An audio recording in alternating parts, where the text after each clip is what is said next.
Now's a good time to thank our sponsor, Survivors for Solutions.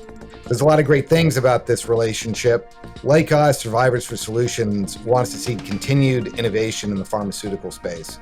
They embrace the free market and believe that the free market is the best solution to improve patient lives. It was founded by our close friend CZ, or John Swartacki. CZ founded the group when he saw the damage that the Inflation Reduction Act was going to bring to the pharmaceutical ecosystem. He's been a patient, and Eric, I think you'll talk about that in a minute, but he's been a patient for several decades himself, and he wants solutions not just for himself, but for his family and friends and for Americans in the future. And he knows how important it is for continued pharmaceutical innovation to happen here in the United States, because if it doesn't, it won't happen anywhere. Joe, you're right. CZ is a longtime friend of both of ours and a seasoned Washington pro. But what most people don't know is that John Swartacki has also suffered from multiple sclerosis for over 30 years. He was diagnosed and has required 4 different breakthrough drugs over the course of this disease in order to just live. All these drugs have been developed in a robust ecosystem of medical discovery and delivery, an ecosystem that the Inflation Reduction Act and President Biden now threaten. That threatens the hope and security and safety, the liberty, and ultimately the lives of millions of Americans suffering from chronic, debilitating, or life-threatening disease. He formed Survivors for Solutions to help save this system so others like himself have the chance at a fulfilling and robust life. You can learn more about CZ and his lifelong struggle with multiple sclerosis from our March 27th DC EKG interview, plus his website, survivorsforsolutions.org, or on Twitter @HopeMattersMost. Joe, we're really fortunate. CZ is our leader here at DC EKG, and we look forward to advocating on his behalf and the behalf of millions of American patients in the years to come on our show.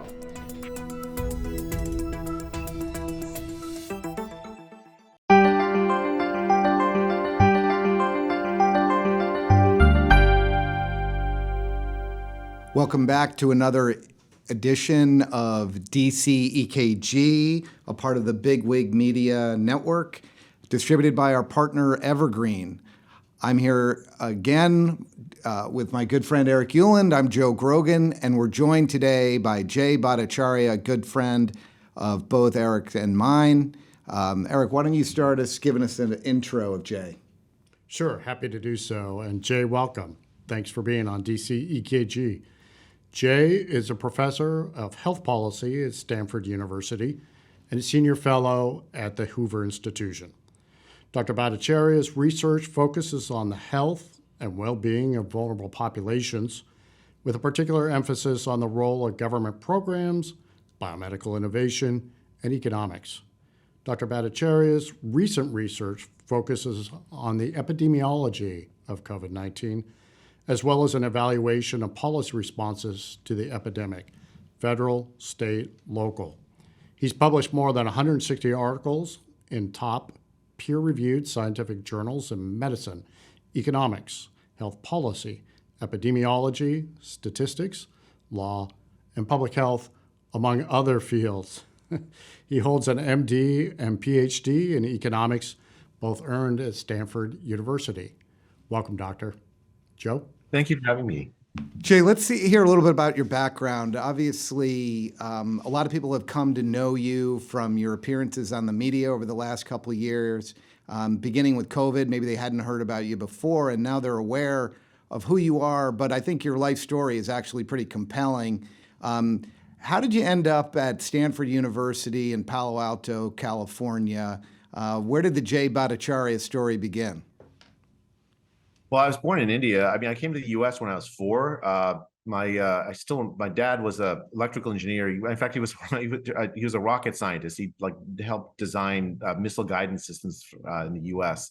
But when he first came to the U.S., he couldn't find a job because it was the middle of a recession, 1971.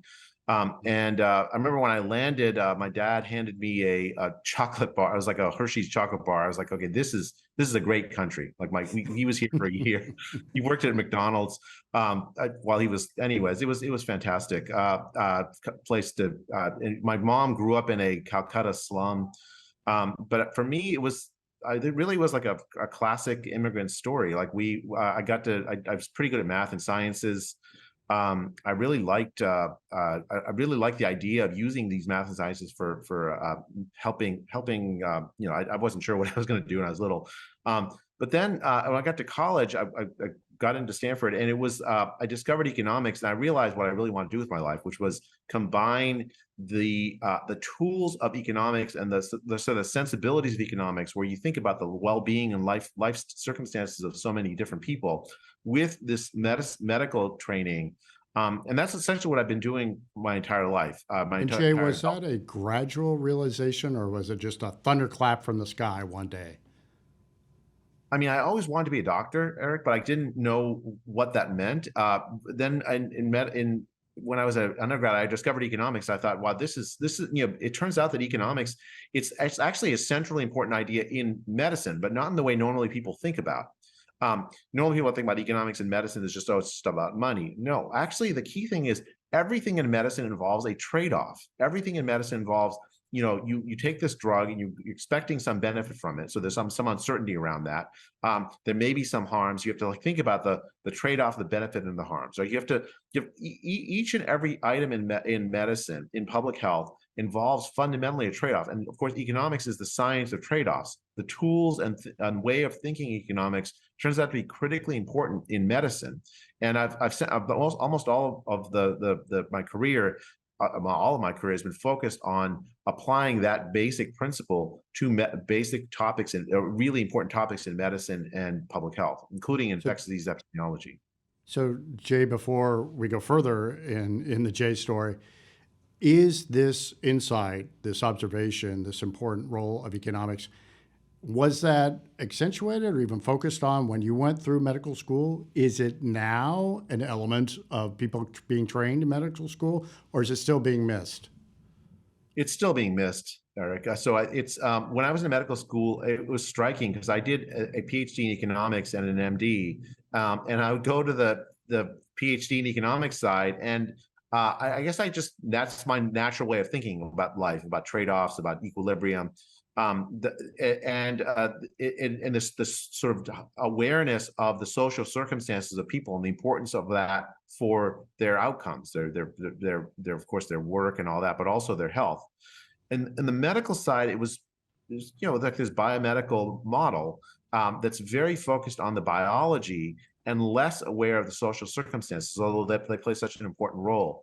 And I think even today, I think in medicine.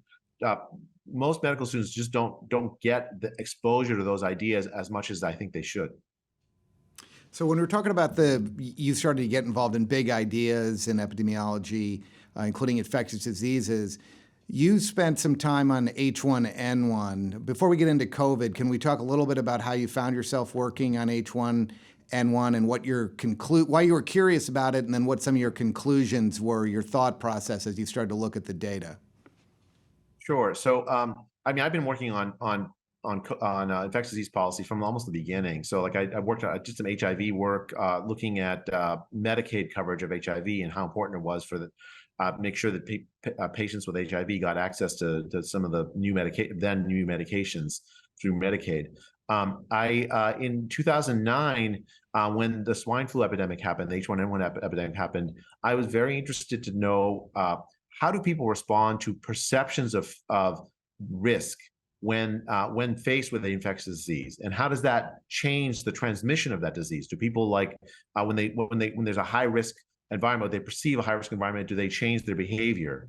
And so I wrote some mathematical model on that, trying to incorporate it into the standard mathematical models, and it actually changes things quite a bit. Like, for instance, you don't need to formally have a lockdown. If people know the risk, they'll take actions in their own lives to protect themselves if they can, to the extent that's possible, and it makes sense. The other thing I noticed in H1N1 is that very early in that pandemic, I saw the World Health Organization say that there was a very high risk of dying if you get it. 3, 4, 5%. It was really high risk, is what they wrote. What happened over time was that people started doing studies of how widespread that flu was. H1N1 is the influenza virus, and it turned out that for every person that was identified as a case, someone who came into a hospital or doctor with found to have this virus actively in them, there were 100 or more people walking around who'd already had antibodies to it that never came to the attention of public health authorities. And in fact, the death rate wasn't 3, 4, or 5%. It was more like 0.01%. It was more like 1 in 10,000 rather than 3 in 100. A huge, huge difference, and it really defanged that pandemic. Like, if people initially were incredibly scared about it, and then when the death rate estimates changed, the infection fatality rate estimates took into account that there were all these people. It became clear the virus had been spreading outside the knowledge of public health pretty much widely without none of the measures to sort of stop it from really had worked. Is that a characteristic of infectious diseases and, say, the World Health Organization or public health authorities, that their initial mortality estimates are high, or is that an anomaly with H1N1? No, I mean, I think you see this over and over again, right? So what happens in the early days of a pandemic is you find people who die from it, right? That's how it comes to the attention of public health authorities in the first place. And then they count all the people in dire straits from it in hospital settings, because that's where all the people are. And then the fight is over how many people actually have had it, but have not come to the attention of authorities. The early estimates of mortality are always inflated in that sense, because they are concentrated on a set of people who are very, very sick. And it's especially for like respiratory virus pandemics, that's a classic thing, because I mean, that it's spreading outside, you just don't know how much. So, Jay, is there a way to correct for that early on based on history of pandemics and the statistics and the accuracy of what we've learned here over the past 100 years prior to COVID? There absolutely is. So the key thing is you need to have a very rapid early seroprevalence study. Sero means blood. Prevalence means how common it is in the population. So what you're looking for is antibodies to the virus or whatever pathogen you were thinking about. And this is for respiratory virus pandemics, right? You obviously, for STDs and other things, sexually transmitted diseases, you have a different strategy. But for this virus, the key thing was to get very quickly studies in the population at large of how common antibodies were. That way you get a much more accurate picture of how widespread the disease is, how deadly the disease is, and how far it has to go before it dies off or sort of hits most of the population. So was that learning brought forward? I mean, around COVID, and we'll get there in a moment, but is there a standard now that's normally applied when it comes to respiratory style potential pandemics? I mean, I conducted a very early seroprevalence study for this disease in April of 2020. I wrote an op-ed in March of 2020 in the Wall Street Journal, calling for a study like this, saying that that was titled, "Is the coronavirus as deadly as they say?" It was a question, and that led to my running a study in early April of 2020 in Santa Clara County and Los Angeles County, California, where we found that the disease was actually 40 or 50 times more common than people knew. Right, there were, for every person identified as a case in April 2020, there are 40 or 50 people walking around in Santa Clara County, California, who'd already had the disease and recovered because they had an antibody to it. Jay, let's rewind just a little bit here. So the beginning of the pandemic, when did you first become aware of COVID as an issue? You're out in Palo Alto. When does it enter your consciousness, if you can recall that?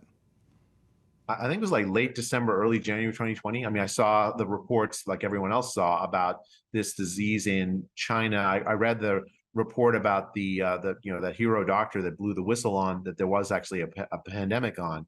And I thought, I thought back to H1N1, and I thought back to SARS-1 in 2003. I gave in fact, this was an odd thing, because like I very, very rarely at the time ever got these kind of invitations, but I got an invitation to Bloomberg News to talk about what effect the virus, this burgeoning pandemic would have on markets, on like stock markets in like late January, early February 2020. And of course, I knew very little about the disease because no one knew anything about the disease. So I just emphasized uncertainty is always bad for markets. But I was looking at the data, and it was really clear from the data that the disease had already been seeded in January all over the world, right? So the first case in the US was late January 2020. By that time, there was already like a talk of an outbreak in Italy, Iran, the UK had cases. The disease was seeded everywhere. It was very different than SARS-1, which had been like primarily focused first in China and then in Toronto and a couple other centers. It wasn't spreading as rapidly, whereas this disease was spreading very rapidly, seeded everywhere. That's what led to that. And then with the H1N1 kind of my observations led me to think maybe this disease was much more widespread than we'd realized. Even I think I had that realization sometime in mid-February 2020. So you're watching that and you're saying, look, the border shut down with China. We're talking about shutting down air travel to Europe, but you're already beginning to think, wait a second, it's too late for that. Even though we're not picking up cases or a bunch of cases in the United States. And remember, we were dealing with all this issue of people on the cruise ships and how to get them back and keep them isolated on military bases so they wouldn't infect the larger population. But your observation out in Palo Alto is, look, it's probably too late. It's widespread, and we're just not picking up on it. So you write this op-ed, and it's published in March or April, did you say? March 2020, in mid-March 2020.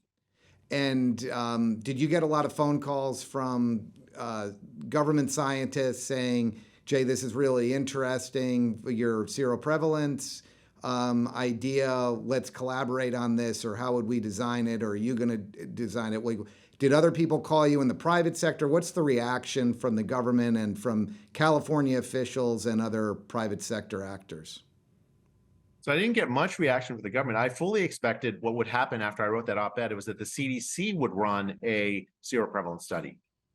And why did you expect that? I was very naive about how government worked, I guess. But I mean, it was so clear that that was the number we needed to have. We absolutely needed to have that number in order to make good policy. And in fact, I was reading some commentary on what's happening in the UK. It's the same thing. It's like people wanted to.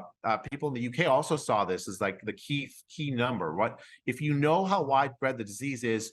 You can then populate models better to try to forecast what's going to happen with the disease.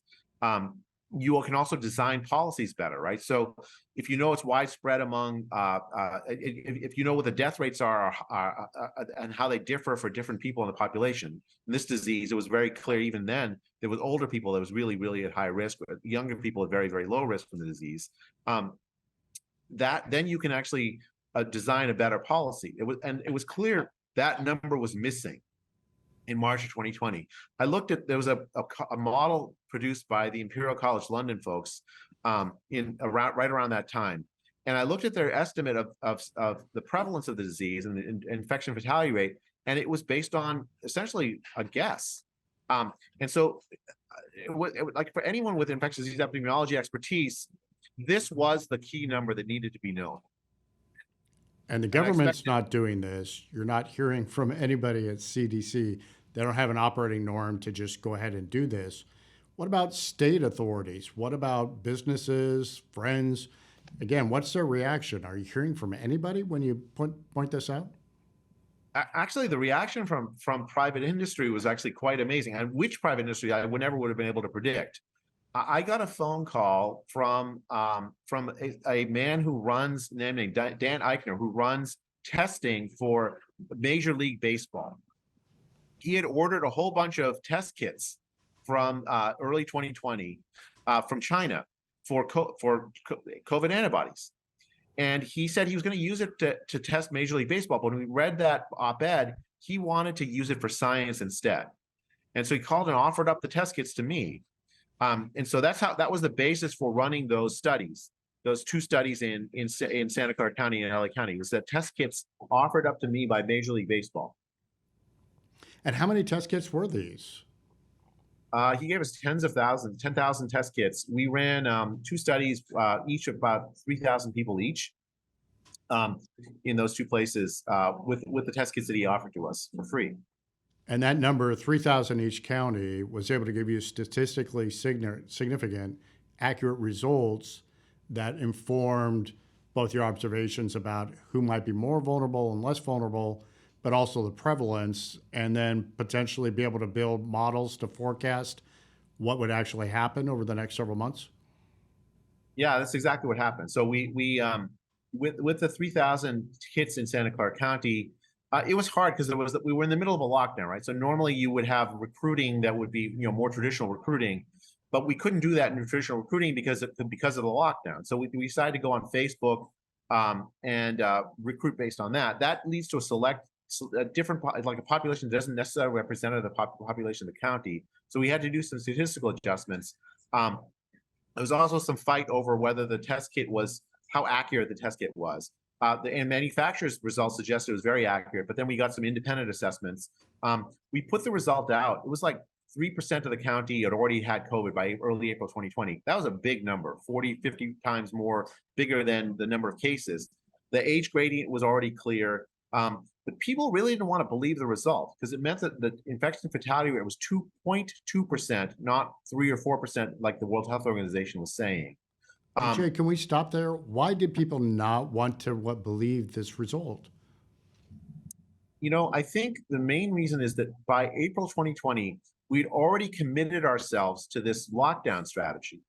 Schools had closed. We'd already done tremendous damage to the world economy as a consequence of these lockdowns. And a lot of people's reputations were riding on it being necessary. Our result essentially suggested that decision was a mistake. That in fact, the infection fatality rate was low enough that that the disease was widespread enough, and that there was this huge age gradient in the risk, that a different strategy, a focused protection strategy, would have been the right thing to do, even in March of 2020. Can I stop right there, Jay? Because the Hill right now in the House, they're having a lot of hearings. There's a select committee on investigating the origins of the pandemic and the response, in the hopes that we can do a better job in the future. Somewhat contentious, as you would imagine. Republicans and Democrats get into this. But I want to focus on this for a second. Is a key learning here that as quickly as possible in a future pandemic, potential pandemic, or epidemic, we don't know how big it is, we need a seroprevalence study ASAP. And what does that require? I mean, you had to get antibody tests from Major League Baseball that they got from China. And it's sort of fortuitous that this dude called you up from Major League Baseball to say, I got a bunch of free tests.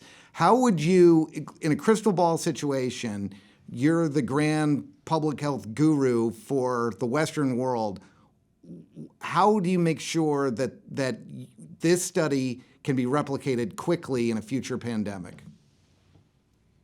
I think I wanted to think more broadly than exactly what happened during this pandemic.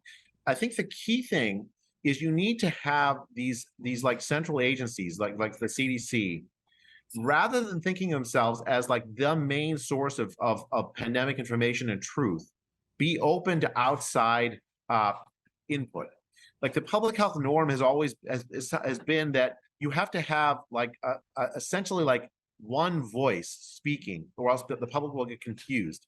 But in the context of something like this, where there's a lot of uncertainty floating around, you actually can't have one voice. You actually do need to be open to other voices outside. Now, people are going to say crazy things, but people are also going to say important things that would if heeded, lead to a much more correct path.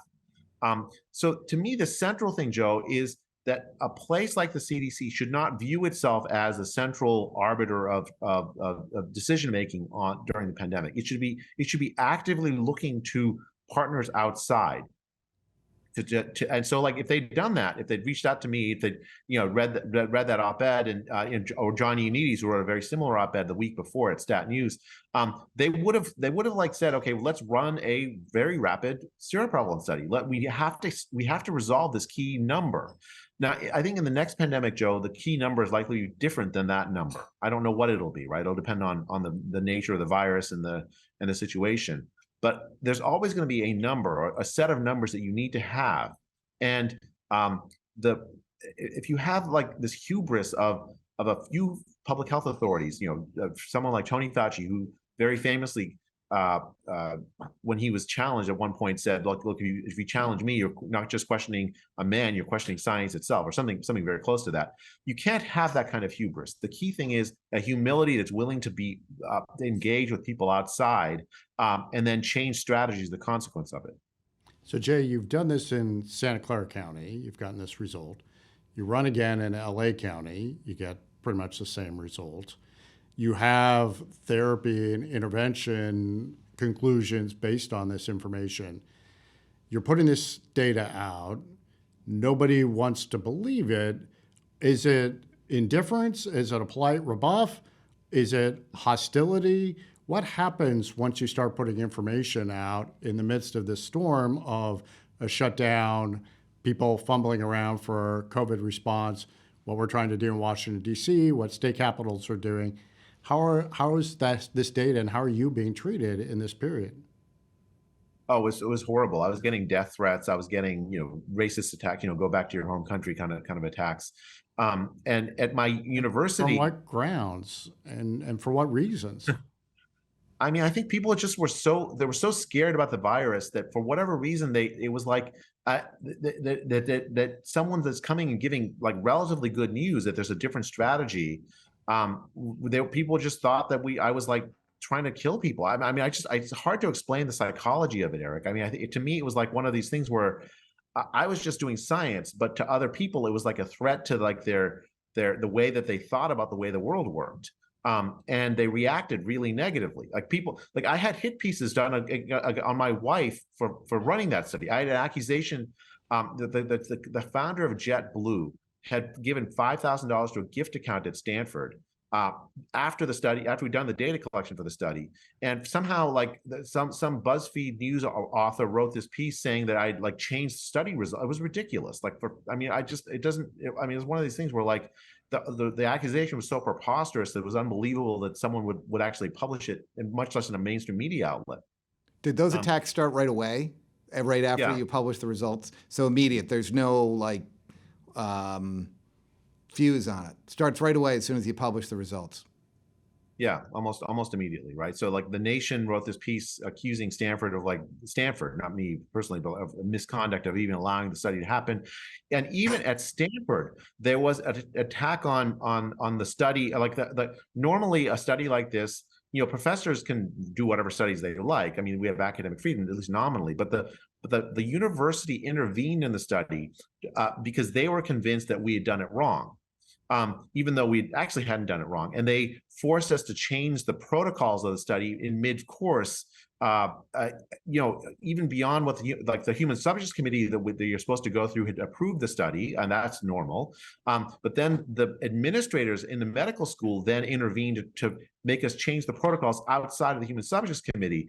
At one point, they actually forced us to bring back all the people who tested positive to retest on a platform, an antibody platform that some other professors were developing for commercial use. And it confirmed the results of the study, but they wouldn't let us publicize that fact at a time when we were getting attacked on the validity of the study. The study, by the way, it was replicated by 100 other studies, found very, very similar results, and it was published in the International Journal of Epidemiology. So it was a solid study, but very few people wanted to believe it at the time because it essentially said that the strategy we were following was wrong. I think people had so ingrained in themselves that we'd made this sacrifice for the lockdown that it couldn't have been in vain. And when we came in with the result that said it was in vain, that was not going to be met, with open arms and happiness. So Jay, these interventions from the university leadership itself, were they designed ultimately to disprove your results or to come up with a different result?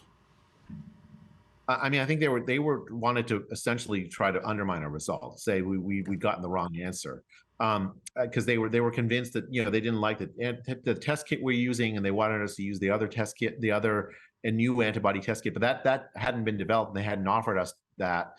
There was also the person who's now the head of medicine at Stanford. She had just gotten a $13 million grant from the Chan Zuckerberg Foundation to run also another antibody seroprevalence study, but hers was due to be done by December of 2020, which in my view is far too late to inform decision making, which needed to get done, immediately. By the way, what were the results of that study when it was ultimately done? I don't think she's published them yet, actually, Joe. No. Would you call that a good investment? $13 million? I mean, I'm sure you can always say you've done the X, Y, and Z, but the headline things that you was funded for to do, I don't think that's been done. But I don't know. I haven't followed. After a few months of April 2020, the antibody seroprevalence studies weren't the key thing. I moved on to other things. So I haven't tracked that literature as all that closely since 2020. So this explosion occurs. These attacks start almost without any trigger, almost without any notice. You're a scientist following a scientific process in order to put scientific results in front of the public in order to try to inform decision-making. Kind of to your point here just a moment ago, the world continues to move forward. The public policy response is what it is, but you're continuing to investigate, understand the logic of your results, and trying to put a path forward in front of people. What happens as you're doing that? Well, I mean, let's say summer of 2020, my friend Scott Atlas, he gets invited by President Trump to be in his advisor in the White House. And Scott's at Stanford as well. Yeah, Scott's at Stanford. I mean, I actually didn't know Scott well before the pandemic, but because of the seroprevalence study, I presented it, and Scott and I hit it off immediately. He had all kinds of really interesting questions, and he and I are sharing papers, right? Because it's a pretty exciting time in one sense to be a scientist. How many times in your life do you get to see learn about a new disease in real time? And so and there's new discoveries literally every day coming out. And so he and I are sharing papers continuously. And then when he gets invited to the White House, we keep doing that.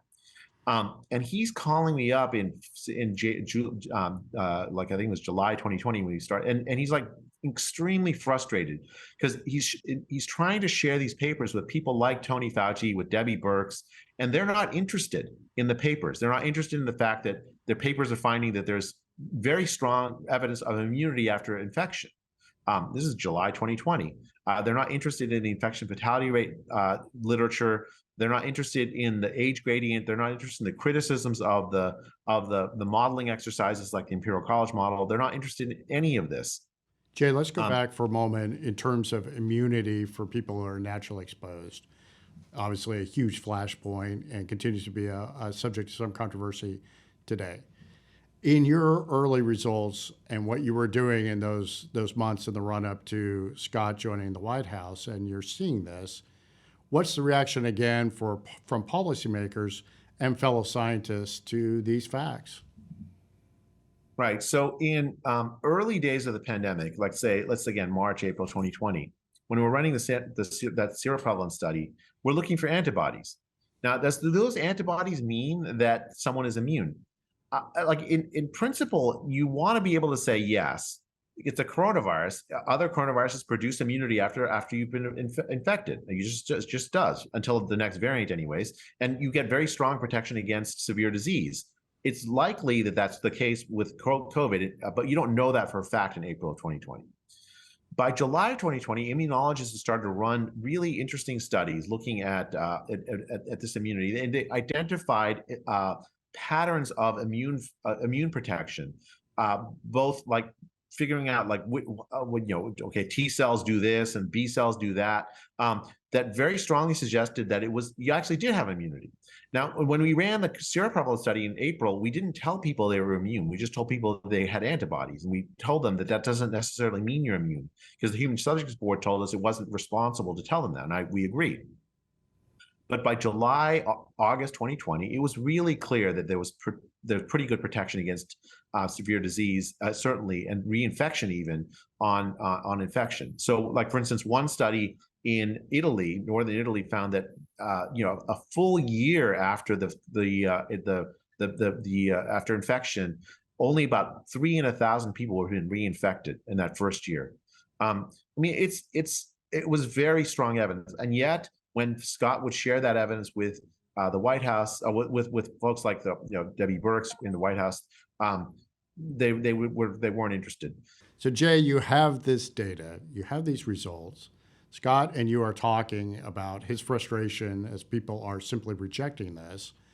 Nevertheless, these are scientific facts. Why is it that there's this reaction? Why is there effort to both push this aside and in some cases, it appears, suppress conversation about potentially natural immunity?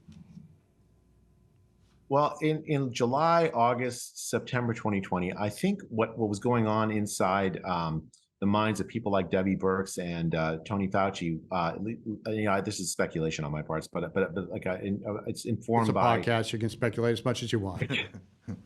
Well, I mean, I've also talked to some folks inside here at Stanford. It was, I think, first that there was this idea that there's a vaccine coming, and the vaccine is going to produce immunity. And if you tell people if you had COVID and recovered, you are pretty strongly protected. Well, you may not want the vaccine. You may want to actually have COVID parties. Like you may want to like intentionally get yourself infected. And I think that a lot of people in public health were thinking, if you told people a true fact that if you have COVID and recovered, you have strong protection, it would lead to behaviors that they didn't want people to engage in. I think that was the primary reason they thought it was dangerous to talk about immunity then. They didn't want it to discuss.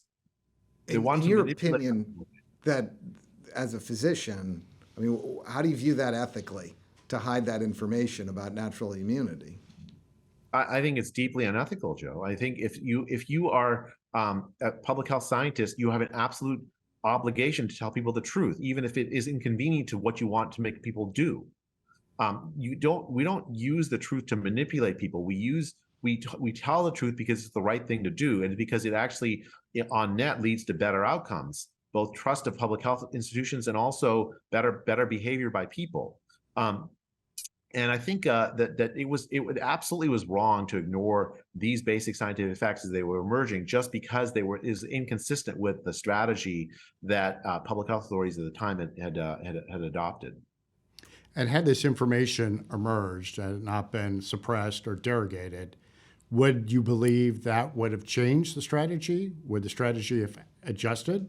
Or would people, kind of to your earlier point, taken in that information and made their own choices about whether or not to go to a COVID exposure party or count on the vaccine, the therapeutic, to provide them immunity?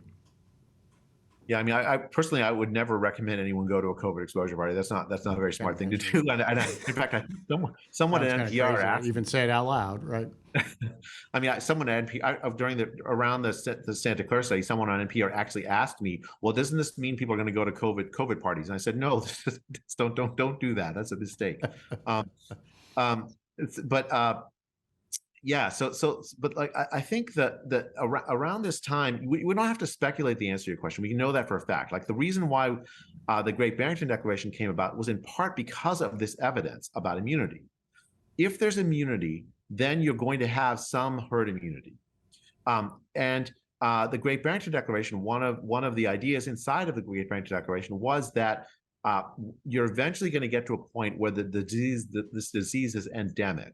Endemic means that it's floating around and you can't get rid of it, and people are going to be exposed to it basically continuously. And if it's endemic and there's no immunity, that's a disaster. That means that every single time you get infected, you're exposed to some huge mortality risk that doesn't diminish over time because of immunity. That's terrible. Whereas the Great Barrington Declaration is premised on this idea that the second exposure is going to be much more benign than the first exposure. So talk a little bit about the genesis of the Declaration. All these facts, this data, this huge political fight over significant scientific data, information, facts, and the overlay of campaign and personalities.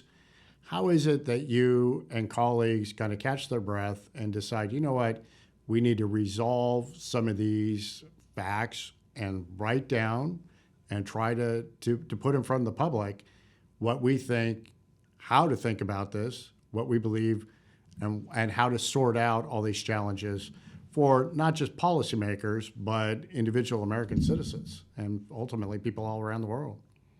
Yeah, so so we wrote the declaration in October of 2020. So again, fast forward from the summer. And it was very clear to us that the disease was coming back, right? So there was some hope that maybe in the summer that the disease had gone away. The people the curve had been flattened. I think Andrew Cuomo declared mission accomplished or something. But then you had the evidence from some of the like Arizona, the disease had come back, and other countries, the disease had come back, and it was like increasingly clear to me, anyways, that it was likely a seasonal disease. That there was going to be a winter wave, right? It arrived in our winter. And I also saw that governments were to lock down again, that many governments had attributed the disappearance of or the reductions in the cases of the disease in spring to the lockdowns, as opposed to just basic herd immunity, right? Herd immunity means a sufficiently large number of population, given the way that they interact with each other, is what was protected from the disease based on prior exposure, such that the disease doesn't spread nearly as rapidly. Every person infected infects one or fewer additional people. We'd essentially reached something like that.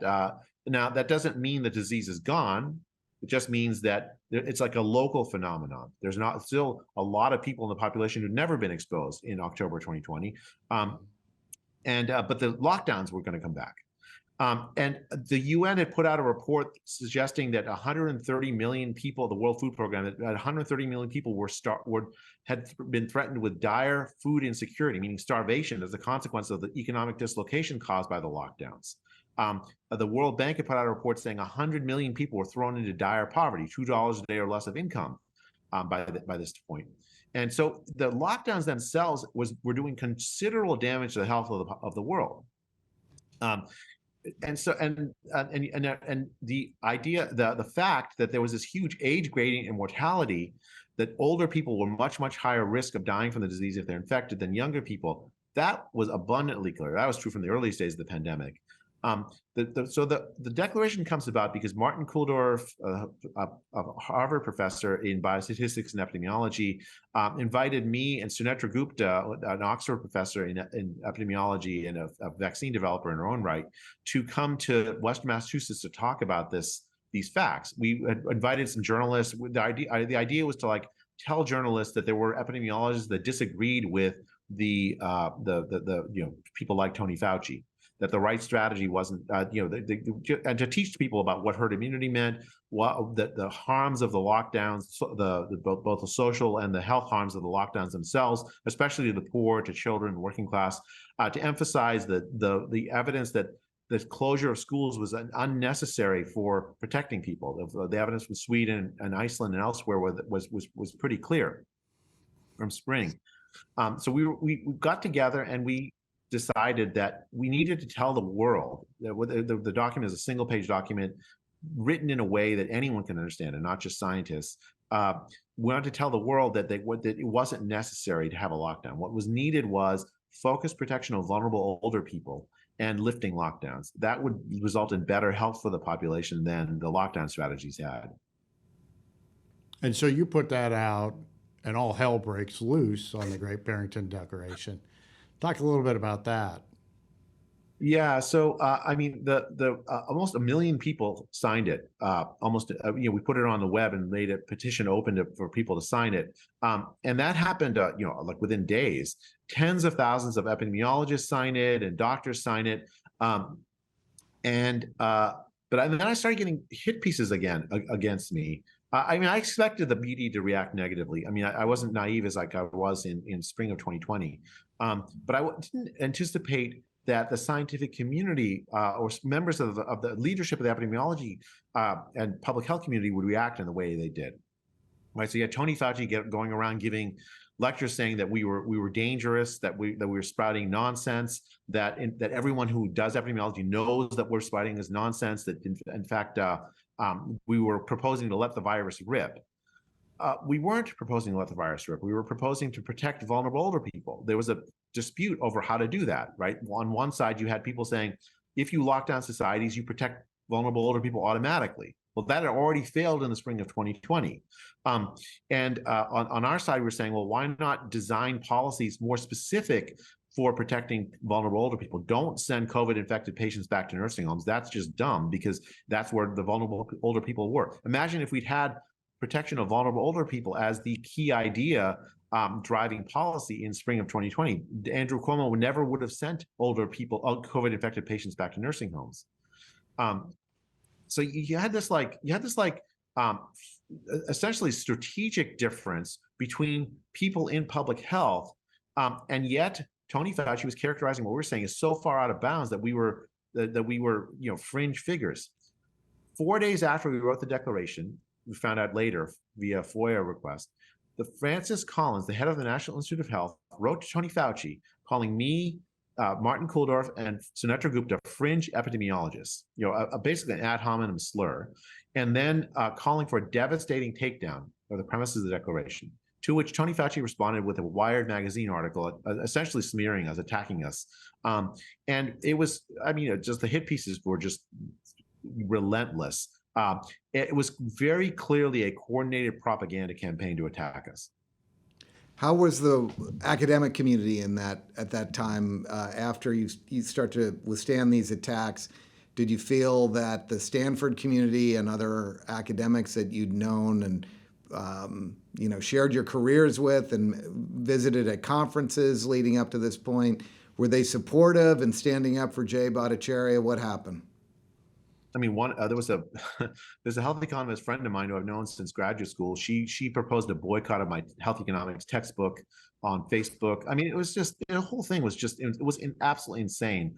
Of course, there were a lot of people I didn't know before that I highly respected. They came out in favor of the declaration. They actually signed it. Many of the people who signed the declaration, they put their careers on the line. They lost opportunities for grants. Some were actually fired from the universities. It was a really tough time. It weirdly took an act of courage to sign the declaration. Now at the same time, we were getting messages from all around the world, Joe, telling us that to thanking us for it. It was like some of the accusations were were that we were writing the declaration as a political thing to support President Trump. For us, it was nothing to do with the politics. For us, it was a declaration about epidemiological facts and about the policy of the lockdown being damaging, and that there being an existing alternative policy of focused protection of vulnerable people. From 40 different languages, people just started offering us translations of the document. And so if you go look online, there were like 40 translations almost immediately after we wrote the declaration. It struck a chord worldwide. I was more concerned. I was concerned about lockdowns in the U.S. My kids weren't allowed in school. They didn't set foot inside a schoolhouse for a year and a half in California. But I was more concerned even about what was happening to the poor of the world, Joe. And that was one of the main drivers of the declaration. That the lockdown policy, while damaging in the West, was bad enough. In poorer parts of the world, it was absolutely devastating, like driving millions of people into poverty, killing people, killing vulnerable people who were on the edge of survival anyway, starving them. In Uganda is a good example of this. You can see what happened ex post very clearly. The World Health Organization essentially pushed closing schools. They certainly didn't oppose the closing schools. Uganda, they closed schools for 2 full years. And no Zoom school, just schools were closed. 4.5 million of those kids never came back from school, from that hiatus. That's generational poverty that we've created through the lockdowns. And many of those, it turns out, were kids sold into sexual slavery or put into draconian child labor. Or can you just think about the plight of those families that send those kids to that? The reason they did that is because of the economic dislocation caused by the lockdowns.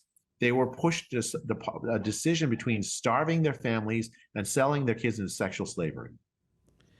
So let's talk about, as we're having this conversation, it'll probably be a few days or maybe a week before it's up on the web or released, but there was news today about the president of Stanford, Tessier Levine, being forced to resign due to some irregularities in research that he had published over a number of years.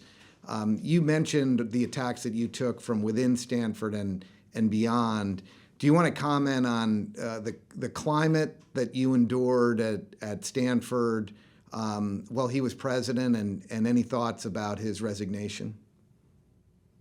Yeah, I just heard the news today that he's resigning in August. I have to say I'm very disappointed in the President Tessier Levine of Stanford. Like he, during the pandemic, had an obligation to create an environment where dissent was possible without feeling like your career was threatened. Stanford was a hostile work environment for every single one of us that spoke up against the restrictions. When Scott Atlas was the president's advisor, President Trump's advisor in August 2020, 100 of my colleagues circulated a petition, circulated by and written by a former dean of the medical school. The petition essentially accused Scott of doing pseudoscience when what he was arguing for was focused protection of vulnerable older people. What he was arguing for was, I think, like the standard pandemic plan, a plan that we'd followed for a century of respiratory virus pandemics, rather than this lockdown focused plan. And he was arguing for open schools, which had we followed, we would have been in a much better place. Our kids would have been in a much better place as society. But instead, they very scurrilously suggested that he was against basic things like hand washing, which he was fully in favor of hand washing. 100 of my colleagues signed this petition. It was put up on the med school webpage, essentially making it seem as if it was official Stanford policy. It felt like a hostile work environment at Stanford for anyone that opposed the lockdowns. I personally, for a couple of days in September 2021, was afraid to walk on campus because there was a poster campaign effectively accusing me of killing people in Florida for having given advice to the governor of Florida to keep schools open, telling him that masking toddlers there was no good evidence that they did anything, for actually advocating for vaccinating older people in January 2021. For those things essentially were so controversial at Stanford that Stanford allowed a poster campaign all on kiosks all over campus, accusing me of threatening of killing people in Florida because I'd done that. And just a concrete thing that Tessier Levine could have done, that the leadership of Stanford could have done. Throughout the pandemic, there have been 150 things called a grand round. Grand round is where a professor talks to the entire medical school, tells them about their research. It's a big deal to get invited to do this. 150 grand rounds, hundreds on COVID, 100 some on COVID, and not one person opposed to the lockdown measures. Not me, not Scott Atlas, not John Ioannidis, not Mike Levitt, a Nobel Prize winner in biology, in chemistry, who were opposed lockdowns. Not one person opposed to the lockdowns, no matter how prominent, have been invited to give a talk at Stanford on this. There was no policy seminar where we would discuss with other people who disagreed with us. None of the standard things where academics do to talk about their disagreements happened during the pandemic involving us. Instead, it was just a hostile work environment at Stanford. And President Tessier Levine bears a substantial responsibility for that. So with his departure and change at Stanford's leadership, how do you create the sort of appropriate protection and academic freedom, scientific exploration, and conversation? Is that a rules-based structure? Is that a culture? Is it something else? Is it a combination? How do you make sure that which it sounds like has been lost is restored for Stanford and more broadly throughout universities and colleges in the United States? I mean, I think it's a question of leadership, Eric. That it's not. You can't make a rule. It is a culture, but the culture is very strongly affected by leaders and the example set by leaders. So if you have leaders that mouth the words of academic freedom, of an open culture of enlightenment and discussion, but then act in ways to suppress that, to put their thumb on the scale so that those kinds of things can't happen, the culture will change with it, and very rapidly. I mean, I've been at Stanford for a very long time, Eric, 37 years as student and then professor. The culture before the pandemic was pretty open. If you wanted to say something, you could say it. Now, it had been creeping in a direction with the rest of the country, I think, especially on matters of race and other things, away from that openness, which was unfortunate. But it was still possible on matters of scientific.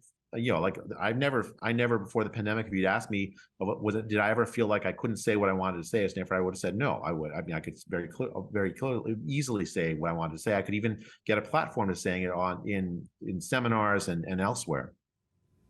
During the pandemic, that changed, and it changed because the leadership decided that it wanted it to change.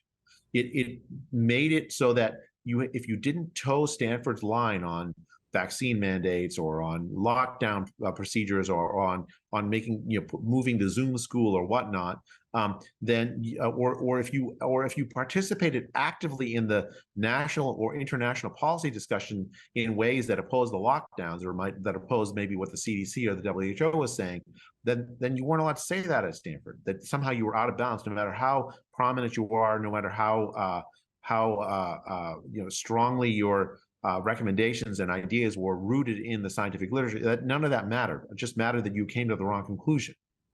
Jay, you alluded before to things that you learned later through FOIA and other methods about the ways that you were targeted by senior scientists within the government. Can you talk about that illumination that occurred for you? You're in the middle of it at Stanford, you're being targeted by colleagues, but it was only over a period of time that you realized that there were people in the government, official government scientists, who were targeting you, and ultimately you've chosen to launch some lawsuits, and what you've discovered through that process. Yeah, so the first hints that I had about this targeting came from FOIA requests from some journalists, and those emails from Francis Collins, the head of the National Institute of Health, to Tony Fauci, came about from those FOIA requests, and that targeting was personal. Fringe epidemiologist. The other sort of hints I had around this had to do with suppression of my thoughts on social media, right? So I was in a policy roundtable hosted by the governor of Florida, Ron DeSantis, in March 2021. And that was filmed by a TV station in Florida, which put that roundtable on YouTube. YouTube then censored the roundtable of a sitting governor talking to scientific advisors on which he's making decisions. Normally, good government, you'd say, okay, yeah, of course you should, even if you disagree with what the scientific advisors are saying, it's good for the citizens to know the basis on which governors are making decisions. But YouTube decided to pull that down because something I said that there was no good evidence that masking toddlers did any good. There was no randomized evidence, no high quality evidence at all that masking children did any good in terms of reducing disease spread, which was true. There still is no randomized evidence on that. And yet YouTube censored that. I was on August of 2021, I joined Twitter. And I mean, it was I just had this hint that, I knew that I got a big audience almost immediately, like 100,000 people, but I was talking to people who already agreed with me, and I knew there were a lot of people who disagreed with me. That was the purpose of joining Twitter, to talk to people that were in good faith, wanted to discuss disagreements. But instead, I was like, it felt like I was, and I also knew that if I said certain things, I was going to get censored. Martin Kulldorff wrote some critical remarks on masks on Twitter, and then he was suspended. And he wrote something very, very benign. He said that essentially the marginal benefit for the COVID vaccines were higher for older people than it was for younger people. you did it in a more pithy way than I just said it. But that's just a basic scientific fact, because older people face high risk of the disease, younger people much lower risk of getting severely ill. And you censored for that on Twitter. So I self-censored on Twitter when I joined. I didn't want to be suspended. And it was just odd. It's like, I'm a scientist. I should be able to say what I think. But social media had put the finger on the scale. And what I learned when Elon Musk bought the Twitter, an independent journalist named Barry Weiss looked into this. It turns out I had been put on a blacklist very early on. When, in fact, I think the day I joined Twitter, I was put on a blacklist so that my tweets could be seen by people who followed me and agreed with me potentially, but would never be seen by a broader public.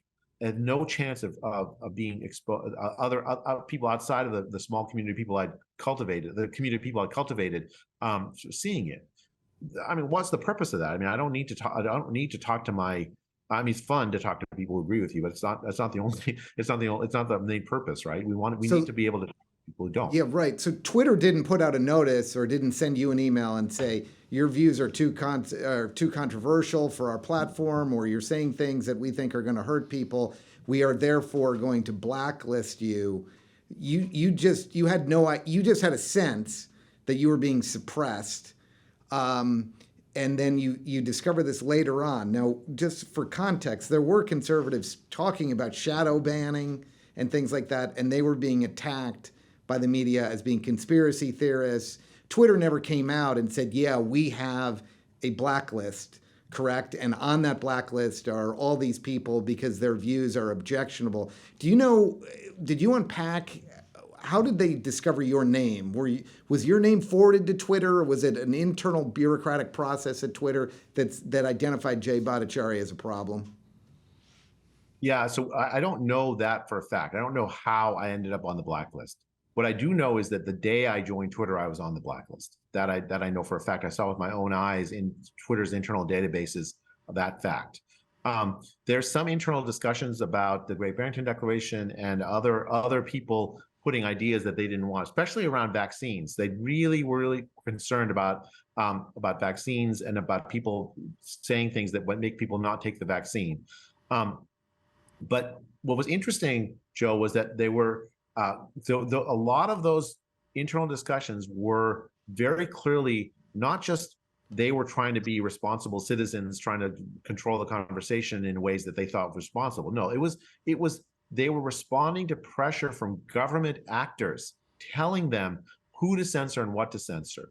The way I got involved with the Twitter files is because Barry Weiss, who I knew, she decided to look me up and see if I was on a blacklist, and she was surprised to find I was on one. I'm not. I mean, I'm not a political actor, Joe. I don't. You know, I'm not. Even political speech, of course, ought to be protected. But I wasn't doing political things. I was saying things that public health authorities didn't like. That's not a reason to blacklist me, but that's exactly what happened. And what happened after that is that in August of 2022, I was contacted by the Missouri and Louisiana Attorney General's offices who were considering a lawsuit against the Biden administration for its activities in inducing the censorship that we actually ended up seeing. That lawsuit has uncovered a vast enterprise involving a dozen federal agencies, including the White House itself, telling social media companies what to censor and who to censor. It explains why, it goes back even before the Biden administration. It explains why, but during the Biden administration, that those kinds of activities were essentially weaponized, expanded to a scale I think never seen before in American history. And you have like the White House, the deputy to President Biden, writing emails to people at Facebook and other social media companies telling them, if you don't censor these people, we're gonna like use our regulatory power to go after you. It was a direct threat to these companies. They weren't acting alone, Joe. They were acting at the behest of the federal bureaucracy. And so this material is being discovered during the course of lawsuits. You're suddenly having your eyes open about how you were treated by Twitter and the technology community. This lawsuit ultimately is successful from the attorney generals. But what, if anything, can be concluded by you about a challenge to scientific process and scientific integrity and an academy that doesn't have a culture to protect that? High-tech platforms that are blacklisting or actually suspending or refusing people to speak, a significant political intervention into a way of digging into facts, coming to conclusions, and sharing those with the public. Where do we stand here in the summer of 2023 after 4 years of this? And then where are we going to be able to go when it comes to potential significant health crises, future epidemics, future pandemics? So the lawsuit, we just won a preliminary injunction against the Biden administration so that they're not allowed to talk to social media for these kinds of censorship activities. They can still tell social media companies about criminals and whatnot, but that's different than you should censor Jay or censor people like Jay or censor ideas like this on public health ideas. They're now enjoined against that. The Fifth Circuit Court of Appeals has stayed that injunction based on there's going to be a hearing on early August to resolve that. That's like an administrative stay. It has nothing on the merits. The merits look very, very solid. It seems very likely we'll win this case. That's a big first step. You have to get the federal government out of the business of censorship of scientific conversation. But that's a necessary but not a sufficient step.